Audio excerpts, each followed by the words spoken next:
Hello, I'm Colton, just a regular guy. At 26, I call a peaceful town in Oregon home, and for the past 2 years, I've been a remote graphic designer. Not exactly glamorous, but it covers my expenses and fuels my dreams. Since I was young, I've yearned to traverse America in a camper van. As a child in Ukraine, I used to sketch designs of my mobile future home and pin maps on my bedroom wall showing cities I wish to explore. I imagined myself driving through them freely, meeting new people, and experiencing life without constraints. It may seem absurd now, but that early infatuation never left me. A few months ago, I stumbled upon a rundown Dodge B350 van, dusty, rusted, and charming. I spent weeks fixing it up, fitting the interior with essentials like a small bed, storage, a camping stove, and even a mini solar panel system. My friends thought I was crazy, but I didn't mind. I named her Voyager, and now my adventure begins. This morning, I realized that today was the day I was departing. I'd be moving on. I spent several hours gathering the rest of my possessions, closing my old camera, a cherished coffee mug, and books I might not ever read but feel comforted having with me.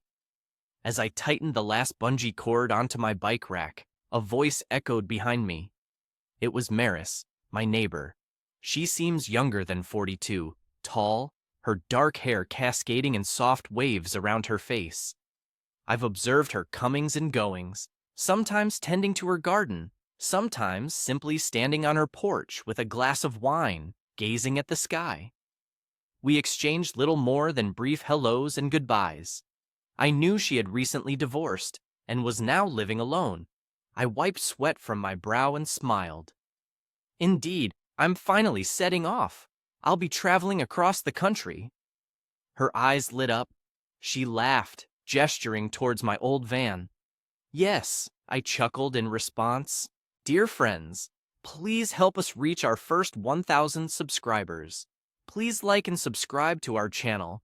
It will motivate us to make more videos like this for you. She's not traditionally beautiful, but she's ready. Maris approached curiously. That's quite remarkable. Few people genuinely chase their dreams. I nonchalantly replied. It took me long enough. Then, impulsively, I made a light-hearted remark. If you were my age, I would invite you along. She cocked her head, flashed a knowing half-smile, and inquired, What's holding us back? I stumbled. It felt as if time had ceased. I looked at her, trying to discern if she was sincere or merely teasing me. Wait, I stammered. Maris chuckled again. I mean it. I have no ties here. I haven't done something spontaneous in years. If you want me, I'm available. I touched the back of my neck, taken aback. I never imagined someone like her, my attractive, refined older neighbor, would be open to hopping into a van with me and venturing off into the unknown. Are you serious? I asked, perhaps for the third time. She nodded decisively. I am completely serious. I awkwardly smiled in response. Off you go, Pack! Maris flashed a small wink before hurrying back to her home. I remained stunned, watching as she disappeared into the doorframe. Was this truly happening? Was the seemingly distant woman who had always been calm actually going to accompany me? 30 minutes later, she reappeared, lugging a compact suitcase and donning jean sneakers and a leather jacket. Her eyes sparkled as she approached. I'm ready, she declared decisively. I remained silent. Instantly, I opened the passenger door, and without hesitation, she climbed inside. I slid into the driver's seat, my heart pounding, uncertain of what lay ahead. But I knew this was the beginning of an extraordinary journey. As I turned the key and the engine roared to life, I glanced at her. She returned my smile and looked out the window as we merged onto the highway. The road stretched out before us, endless and unfettered. No plan, No bookings. Two strangers in an antiquated van, chasing the sunset. The initial miles felt odd. I was astonished, yet exhilarated, as I found myself driving the Voyager out of town with Maris next to me. For years, this moment had been a dream, and now it was a reality. Maris looked relaxed in the passenger seat, her crossed legs casual, sunglasses on, and her dark, wavy hair catching the sunlight through the cracked window. I often questioned if this was real. The quiet wasn't uncomfortable, it was peaceful. We were both absorbed, taking it all in. Eventually, Maris broke the silence with her soft, curious voice. "So, where shall we go first?"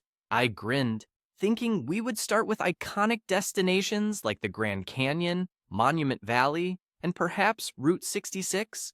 I proposed a flexible plan, but honestly, we were just going to follow wherever the road took us. Maris nodded in agreement. I like it. The Oregon landscape transformed into expansive highways. We traversed rolling hills, vast plains, and quaint small towns along the way. Maris seemed captivated by everything she saw. We passed old gas stations, towering billboards, and peculiar roadside landmarks each hour, sometimes stopping for fuel or coffee, other times to snap amusing selfies beside odd world record sculptures. Our laughter echoed, having not resonated so strongly in a while. On the first night, we rolled into a quaint campsite on the outskirts of Reno, Nevada. I parked the Voyager under a grove of tall trees, announcing it as my temporary abode. Despite anticipating discomfort, she seemed charmed. The Voyager was comfortable in its handmade, rustic charm, yet still merely an aged van with a mattress and privacy curtain. Maris's warm smile took me by surprise when she declared her affection for it.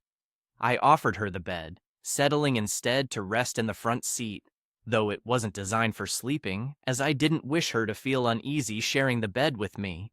I pushed the driver's seat back as far as possible, enveloped myself in a light cover, and tried to find comfort. Soft footsteps approached. Maris tapped gently on the car window. "Are you actually sleeping out here?" she whispered quietly. I smiled drowsily.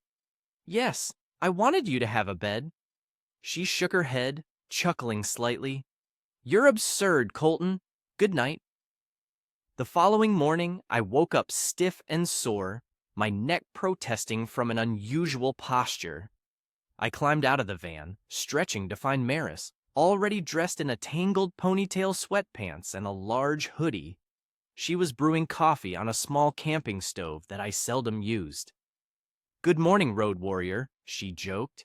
I chuckled and rubbed my eyes. "Maris, you're full of surprises." We sat in fold-up chairs, sipping coffee and watching the sunrise. It was peaceful and enjoyable. I then understood that this wasn't just about ticking off locations from my bucket list. It was about cherishing the delicate, beautiful moments. Following days brimmed with action. The Voyager navigated roads more efficiently than expected. We traversed desert highways that wound through tiny, time-warped towns, and, as a pair, Maris and I fell into a rhythm. I drove while she guided using maps and pointing out amusing road signs. At gas stations, she gathered food while I refueled. We either blasted classic rock tunes on the radio or enjoyed tranquil silence. Occasionally, we stopped at rural campsites or, exceptionally, in Walmart parking lots. Maris preferred whipping up basic meals like grilled cheese sandwiches or noodles using whatever supplies were available. There was neither a room in a hotel, nor reservations, nor any prearranged itinerary. This sense of freedom was unprecedented for me. As we drove across Arizona, with the sun casting an orange and purple glow over distant mesas, Maris sighed. "I haven't felt this alive in years," she murmured softly. Gazing at her, the sunset's radiance mirrored on her complexion. I found myself speechless, merely offering a smile. That evening, Close to Monument Valley's edge, we halted under an exceptionally clear sky where stars seemed within reach. We stretched out on a blanket beside the vehicle, gazing silently upwards. "This is exactly as I imagined it," I murmured. Maris returned my smile, slightly turning her head towards me. "Same. In the driver's seat that night, I sensed an alteration. It wasn't merely neighbors embarking on an adventure anymore. Our bond had grown deeper than expected. I dozed off, pondering what the coming miles would unveil.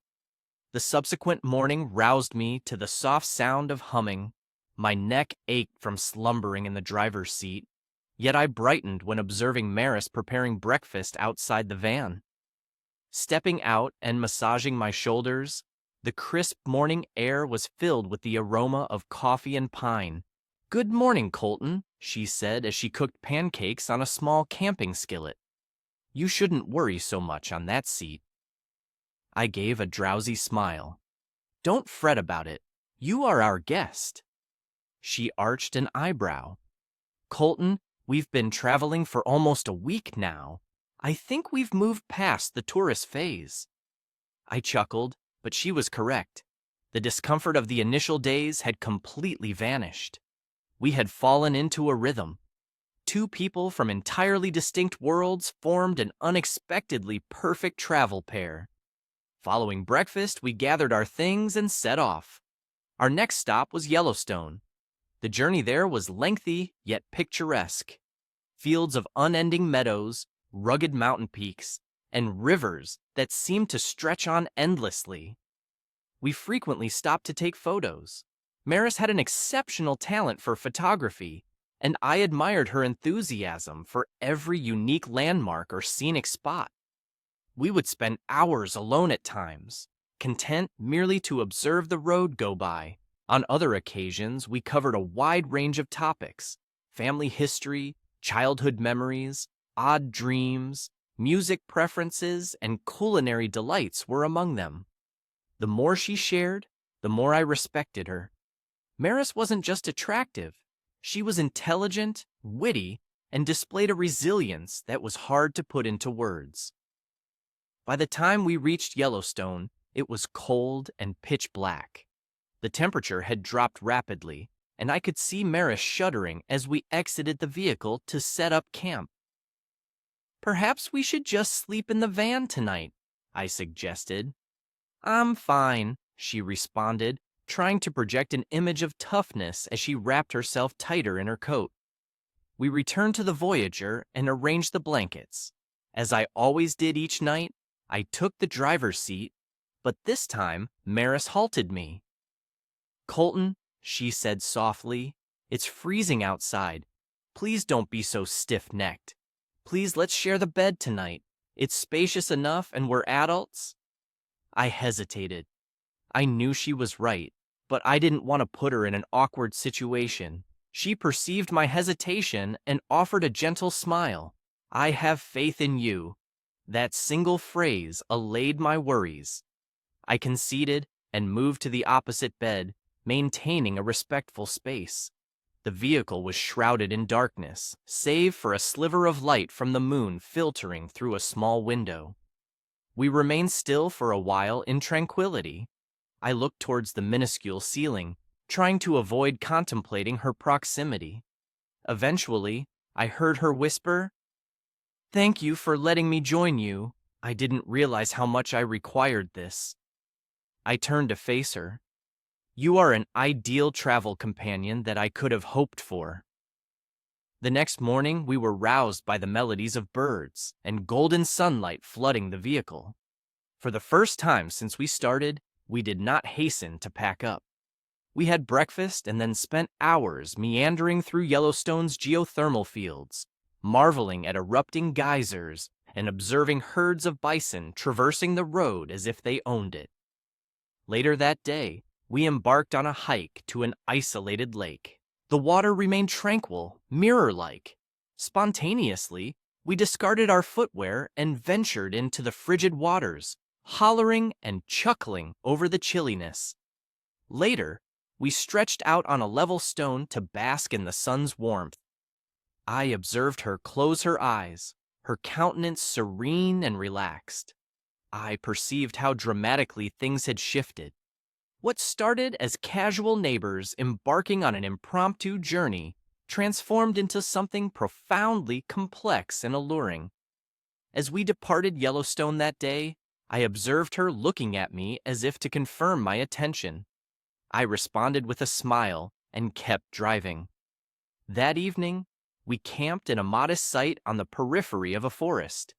Maris approached us under a star-strewn sky. She remarked, "This was your initial vision, but it feels like mine too now." I stared at her, uncertain of what to say. The tension between us was subtle yet perceptible. Silence reigned until she tenderly rested her head on my shoulder.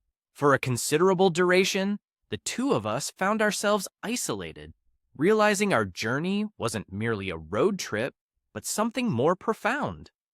As we retreated into the van for the night, words about the bed weren't exchanged. An unspoken understanding prevailed. Sleeping beside her, inches apart yet feeling closer than ever, I whispered into the night, "I'm grateful you're here." Maris responded by gripping my hand and gently squeezing it. "I concur, Colton." We both drifted off to sleep swiftly that evening. The following day, we resumed our journey early under a gentle pink sky. There was a change in the air, one we both sensed, although unspoken. The walls we had built around ourselves dissolved silently. As I watched Maris scrutinize an antiquated map, "Enormous, sir?" I inquired. She smiled without looking away. "Indeed, very vast, sir." In the afternoon, we traveled along Pacific Coast Highway's rocky bluffs. The Voyager navigated steep bends with the ocean stretching endlessly to our right. Waves crashed against cliffs below. The salty breeze blew through open windows, tossing Maris's dark hair across her face, eliciting a laugh from her. "I feel as free as I did when I was a teenager, sneaking out for concerts in Portland," she said, laughing along with me. A quick glance at her revealed my own laughter. Never have I felt this liberated before. We pulled over at almost every vista point. Maris insisted on taking pictures at each spot, some serious and most comical. I feigned pushing the van off a cliff while she stood victoriously on a rock like a sea conqueror. At night, we camped along an isolated beach. We gathered a small fire from driftwood, consumed peanut butter sandwiches, and admired the dark lake shimmering under moonlight. The sound of the waves breaking on the shore provided a calming melody. "I can hardly believe I almost missed out on this experience," she confessed softly. I nudged her shoulder. "Neither do I." The following fortnight was a whirlwind of excitement. We explored Bryce Canyon, traversed the sandy bends of Antelope Canyon, sought hidden waterfalls, and drove through endless forests in Northern California. Maris breathed life into the vehicle in ways I hadn't expected. She was impulsive, while I was cautious. We often halted the car by the roadside at her whim, be it for wildflowers or an old diner she wanted to explore. One Colorado afternoon, we found ourselves parked beside a serene alpine lake with no one in sight. The water lay tranquil, reflecting the snow-capped mountains as if in a mirror. "Let's go swimming," she suggested quietly, discarding her shoes. "It's freezing," I chuckled. She nonchalantly shrugged. "What's life for if not to live it?" I watched from the shore as she bravely waded into the cold water. Her laughter echoed as she playfully splashed about, daring me to follow her in. I reluctantly surrendered, as the cold's bite faded in the face of her playful and radiant gaze. The warmth of the sun-drenched rocks beneath us made me forget about the chill. Our silence was comforting as I observed her, her chest breathing softly and the sunlight casting dancing patterns on her skin. As the night fell, we stumbled upon a quaint mountain village with a single diner and indulged in burgers and milkshakes. The seasoned waitress playfully labeled us as the charming road trip duo. Maris chuckled softly, causing my heart to flutter. That night, parked atop a distant valley's edge, we huddled under a blanket, sipping cheap gas station wine from paper cups. Our conversation took an unexpectedly deep turn, with Maris confessing, "I needed this more than I realized." After her divorce, I had forgotten the exhilaration life could bring. I turned to face her. "You've made this the most enriching journey of my existence." She offered a faint smile in response. "You as well, Colton." The moonlight bathed her face in an almost dreamlike quality. Impulsively, I extended for her hand. She didn't recoil. Instead, she leaned her head on my shoulder. Earlier, I had joked, "If you were younger, I would take you with me." Now, quietly, I said it. She chuckled and gently squeezed my hand. "What makes this special is that I am this age and still here," I continued. Turning to look at her, our unspoken feelings became clear. I kissed her softly, and she reciprocated. It wasn't hurried, it wasn't reckless. It felt right, just like everything between us since the first mile. That night, sleeping side by side in the van beneath the stars, I realized something had forever altered. It was no longer just about the trip, it was about us, about what we were evolving into. I murmured, "I'm glad you agreed." Maris smiled, resting her head on my chest. "I am too." The final thing I recall before drifting off was the sound of crickets, the refreshing mountain breeze, and her consistent breathing nearby. Tomorrow the road would remain, but I had lost interest in its destination. Our journey home felt both swift and interminable. As the Voyager consumed miles, the initial thrill of exploration softened into a tranquil contentment. We were no longer competing. We were simply two people who were completely satisfied with our current location. Maris reclined in her seat, one leg tucked beneath, and gazed at the road. Her hair was loosely tied at the nape of her neck, sunglasses shielding her eyes, and a gentle, content smile adorned her lips. We had traveled nearly 7,000 miles. Over 2 months, we traversed mountains, deserts, beaches, restaurants, campfires, and shared more laughter than I'd experienced in years. Yet, our adventure was nearing its end. As we re-entered Oregon, I found myself pondering the future. The unvoiced question had hung heavy in the air for several days. Will we revert back to being simple neighbors? Is this just the reminiscence of a flawless journey? We pulled up at our street as the sun dipped below the horizon. The Voyager groaned into its customary parking spot. I shut off the engine. Quietness enveloped us. Maris gazed ahead for a brief moment before turning towards me. "So, I suppose we're back?" "Indeed," I murmured. "Yes, we are." She hesitated. "Shall I retrieve my luggage?" I gulped audibly. "Well, you could do that, or you could remain here." Maris flashed a smile and placed her hand on the gear shift next to mine. "I had hoped you'd propose that." We exited the van and stood tentatively under the dimming light. Her house, dark and still, was visible across the street. My humble rental cottage, comfortable yet unassuming, lay behind us. Without uttering a word, we picked up her travel suitcase and walked towards my front door. Inside, everything seemed transformed. The identical assortment of furniture, the same confined kitchen and living space, all appeared altered. Now, it felt cozier and richer, as if it had been anticipating this very instant. Maris placed her luggage close to the sofa.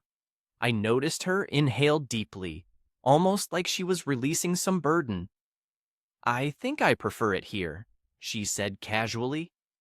That evening, we opted for pizza, sharing pieces straight from the box while lounging on the floor and watching vintage films concealed by a blanket. There were no intense conversations or announcements. They weren't necessary.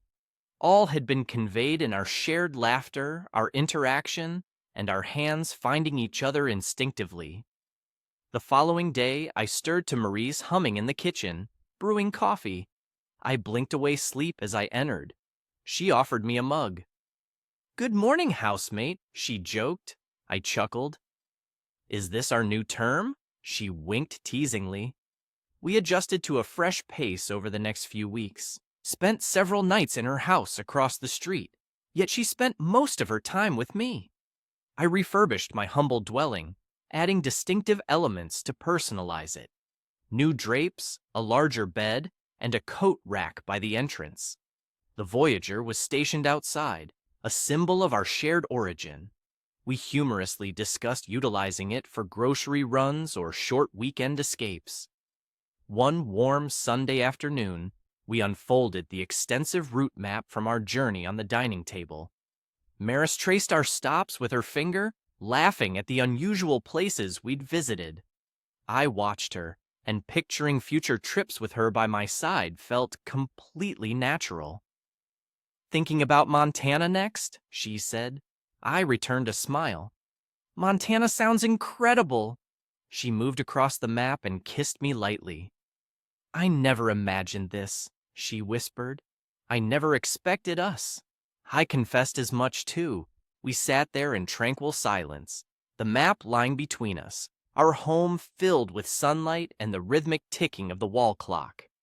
No further questions were asked, no more uncertainties lingered. We had moved beyond being mere neighbors, passing travel companions, or a short-lived flirtation from the journey. We were united genuinely for good. The following morning, as I stepped out onto the porch with my coffee, I smiled at Maris's house across the way.